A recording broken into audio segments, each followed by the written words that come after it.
Ombak laut Mediterranean begitu rakus menjamah tebing sungai Sisili.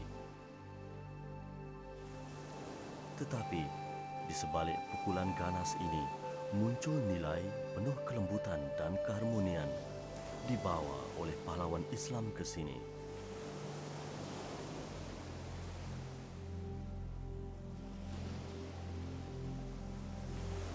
Namun, Pulau Sisili lebih rela untuk hidup dengan keganasan dan mengenepikan cahaya keimanan.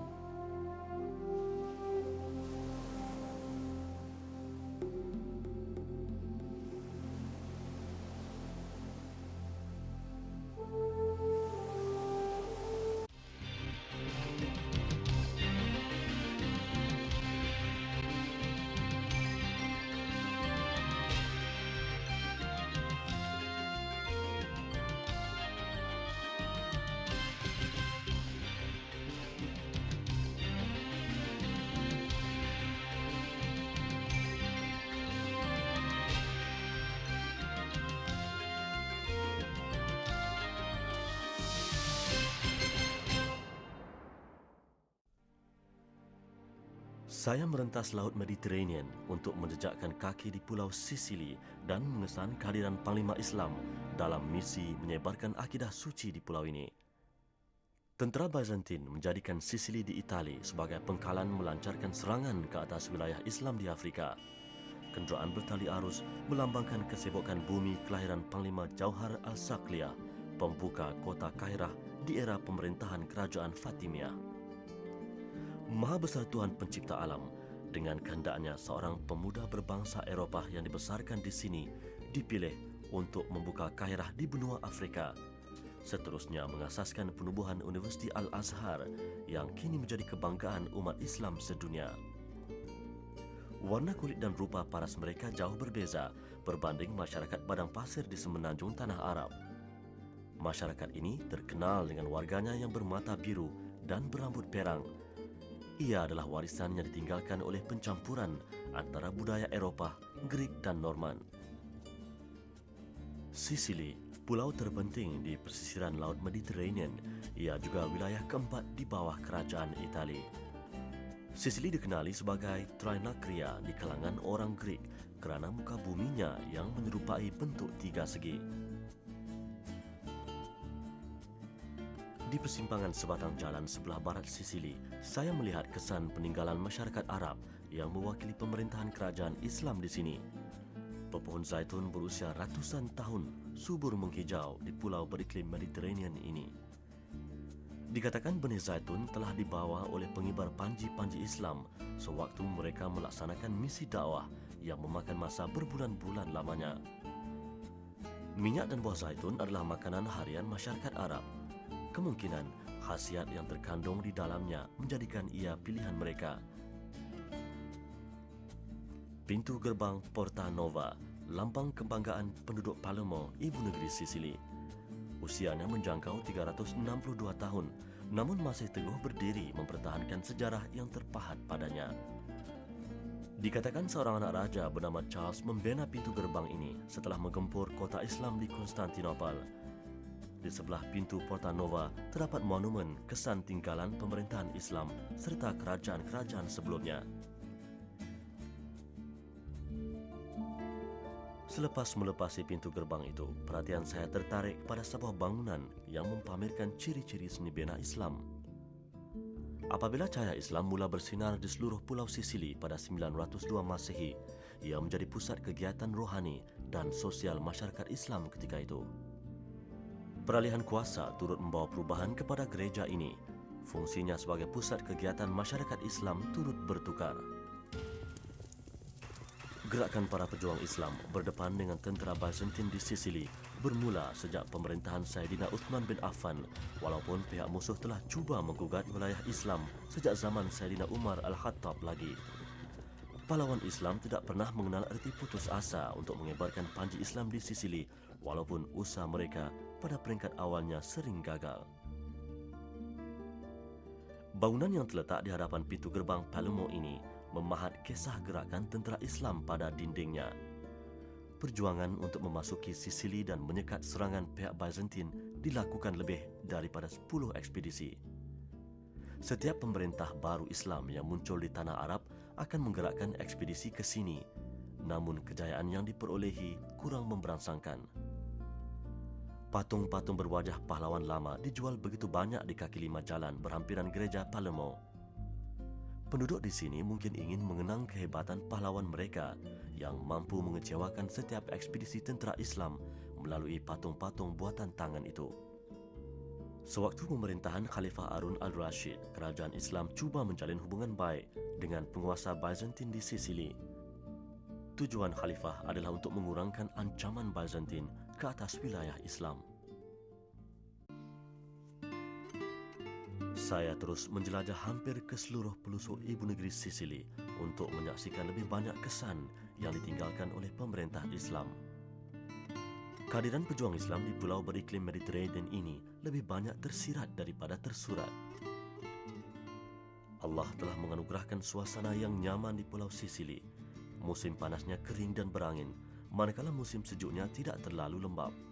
Faktor ini telah menarik ramai penghuni benua Eropah untuk menikmati percutian mereka di sini. Sewaktu sinar Islam menyinari pulau ini, Palermo muncul sebagai sebuah kota yang indah dipenuhi taman-taman hijau. Kecenderungan pemerintah Islam waktu itu membuat taman di sekitar istana mereka menambahkan lagi seri Palermo.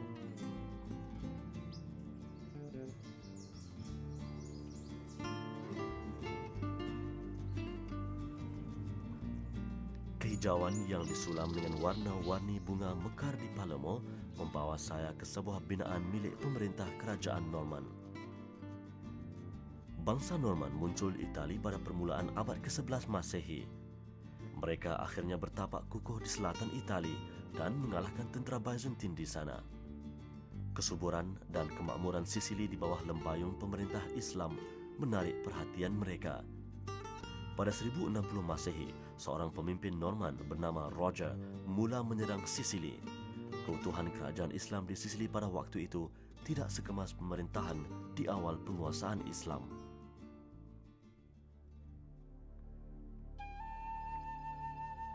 Kelemahan kerajaan Islam memberi kekuatan kepada barisan tentera Norman. Akhirnya pada tahun 1091 Masehi, kerajaan Norman memiliki sepenuhnya bumi Sisili. Namun untuk mengekalkan kegemilangan Sisili, kerajaan Norman memilih untuk bersikap toleransi terhadap penduduk Islam. Ukiran dan seni bena pada bangunan ini mencerminkan sikap toleransi itu. Pemerintah Norman mengupah juru bena Islam untuk melahirkan seni bena bermutu dan dikagumi sepanjang zaman. Lengkungan pada bangunan ini serta kawasan tadahan hujannya adalah antara kesenian bangsa Arab.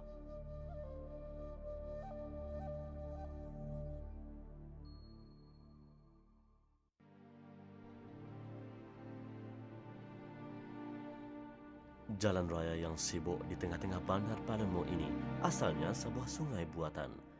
Kerajaan Norman membina kota mereka di kawasan ini dengan dikelilingi sungai buatan yang berperanan sebagai kubu pertahanan.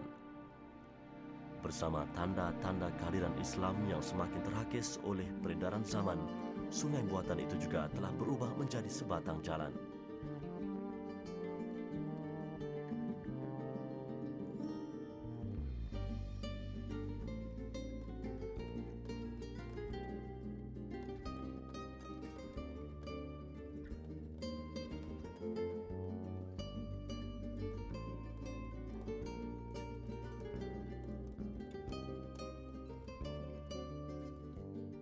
Perhatian saya tertumpu kepada kubah berwarna merah di sebelah kubu lama kerajaan Norman. Beginilah rupa bangunan suci masyarakat itu, dibina oleh pemerintah mereka Roger kedua pada tahun 1132 Masehi. Saya berusaha untuk memasukinya, namun karena birokrasi tidak memungkinkan saya untuk berbuat demikian. Melihat pada bangunan ini, saya terpaksa menelan hakikat bahawa ia dibina di atas runtuhan sebuah masjid. Beberapa bahagian seni bina di dalamnya menjelaskan keadaan itu.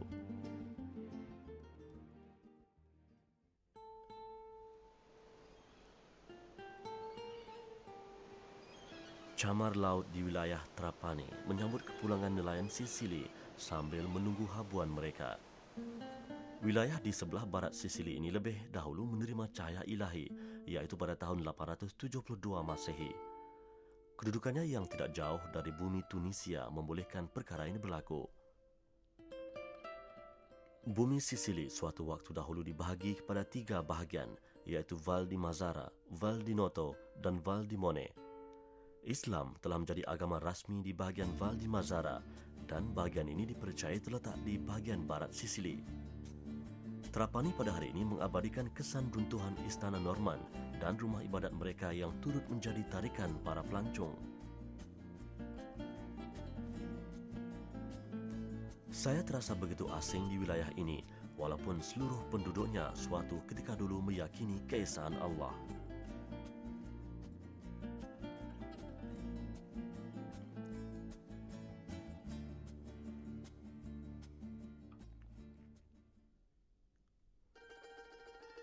Pulau Sisili dipagari banjaran dan gunung ganang yang turut mempengaruhi taburan penduduknya. Kawasan rendah dan berhampiran dengan pantai menjadi tumpuan warga Sisili untuk mendirikan penempatan mereka. Gunung Etna menjadi puncak tertinggi di sini dengan ketinggian lebih 3.000 meter. Ia adalah gunung berapi terbesar di Eropah dan terletak di timur laut Sisili. Kemasinan air laut tidak mungkin menghilangkan dahaga, namun ia kejadian Allah yang banyak manfaatnya. Penduduk Trapani menyejat air laut Mediterranean ini lalu menjadi butiran garam halus untuk dijual. Kegiatan itu begitu populer di sini dan diwarisi turun-temurun sebelum kehadiran tentera Islam lagi. Ketika berada di bawah pemerintahan Islam, tradisi ini diteruskan tanpa sebarang gangguan dan ia turut dicontohi oleh tentera-tentera kerajaan Norman.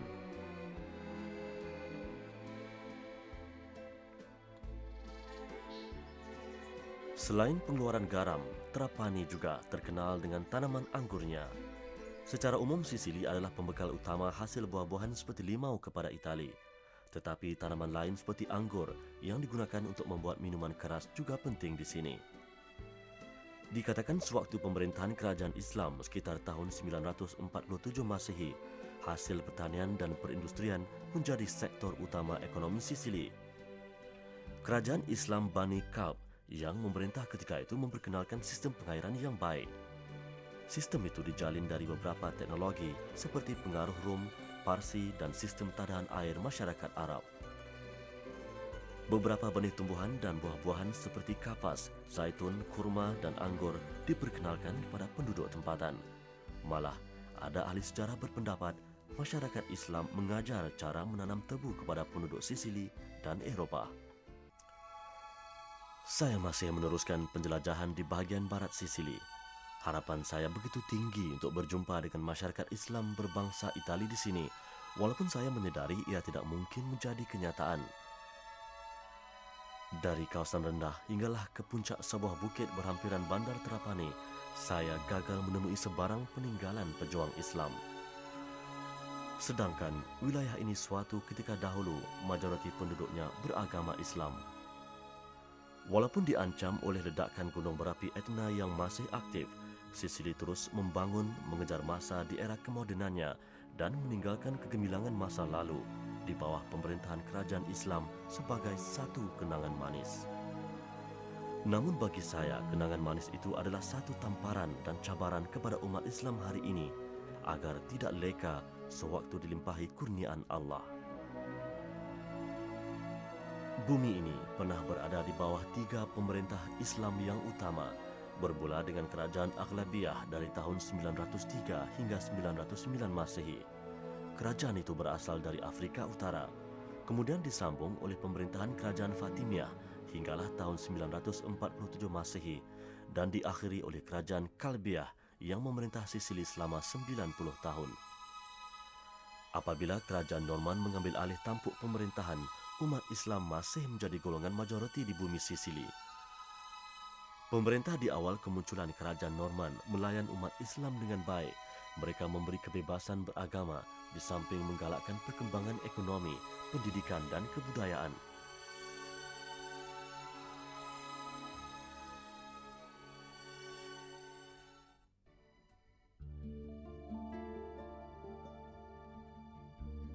Namun, langit tidak selama-lamanya cerah.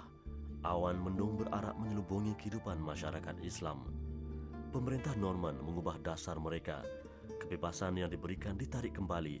Berlaku banyak kemusnahan terhadap harta benda umat Islam, termasuk kawasan pertanian mereka. Cukai pendapatan dan cukai perlindungan yang melampau dikenakan, petani Islam semakin tertekan. Akhirnya mereka meninggalkan Sisili, berhijrah ke Afrika Utara, meninggalkan segala-galanya. Keadaan menjadi bertambah buruk apabila kuasa memerintah diwarisi oleh generasi seterusnya. Umat Islam kini menjadi masyarakat minoriti apabila lebih ramai bangsa Eropah berhijrah ke sini.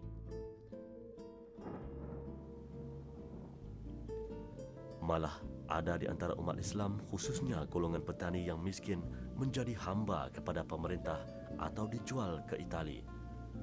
Sistem perhambaan yang dihapuskan oleh cahaya hidayah kini muncul kembali dan umat Islam sendiri telah diperhambakan. Ada ahli sejarah yang mencatat bahawa umat Islam tidak dibenarkan untuk melakukan solat Jumaat sewaktu berada di bawah pemerintah Norman bernama William II, melainkan untuk solat Hari Raya Aidilfitri dan Aidil Adha sahaja.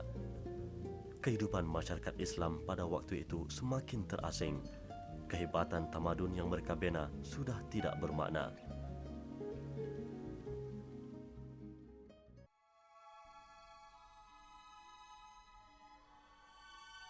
Pada 1194 Masehi, penguasaan kerajaan Norman telah jatuh ke tangan seorang raja berbangsa Jerman yang dikenali sebagai Henry ke-6. Kejatuhan Norman semakin menghimpit kehidupan masyarakat Islam. Penderitaan mereka sumpama jatuh ditimpa tangga. Kerajaan yang baru bertindak menghapuskan saki baki umat Islam yang masih ada di Sisili.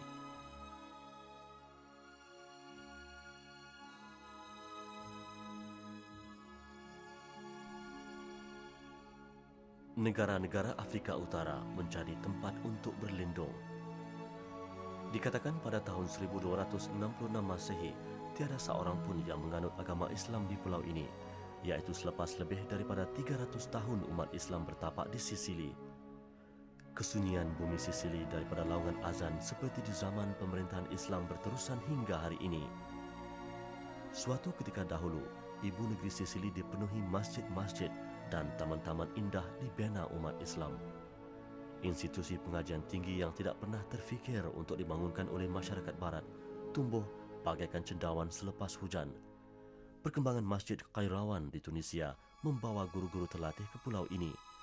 Akhirnya, lahirlah tokoh-tokoh seperti Ali bin Hamzah Al-Basri, Muhammad bin Khurasan, Abu Abdullah bin Al-Qarani, dan ramai lagi yang menguasai ilmu astronomi dan matematik, sastra dan penulisan, ilmu hadis dan qiraat, serta ilmu sejarah dan tamadun. Masyarakat Islam pada waktu itu juga telah membawa masuk sektor perindustrian ke pulau ini. Contohnya, industri tekstil seperti pengeluaran kain sutra yang terkenal hingga hari ini. Begitu juga dengan bangunan La Siza ini yang mempunyai seni bina Islam.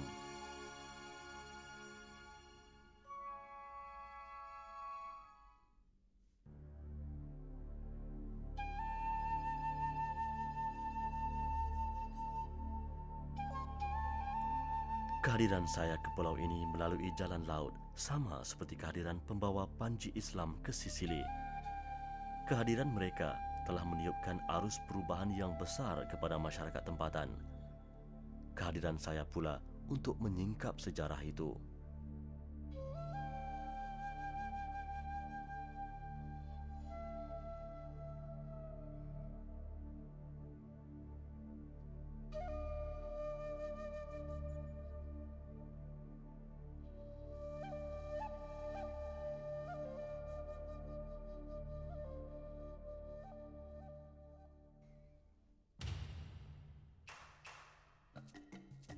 Kerajaan Norman yang mengeksploitasi kegigihan umat Islam dan kemudian menindas mereka menyebabkan sebarang perubahan sukar dilihat dengan mata kasar, melainkan menurut fakta-fakta sejarah. Ancaman pihak Byzantine ke atas wilayah Islam menyebabkan Nur Hidayah menyinari pulau ini. Tapi, kelonggaran amalannya di kalangan umat Islam sendiri memadamkan sinar cahaya itu.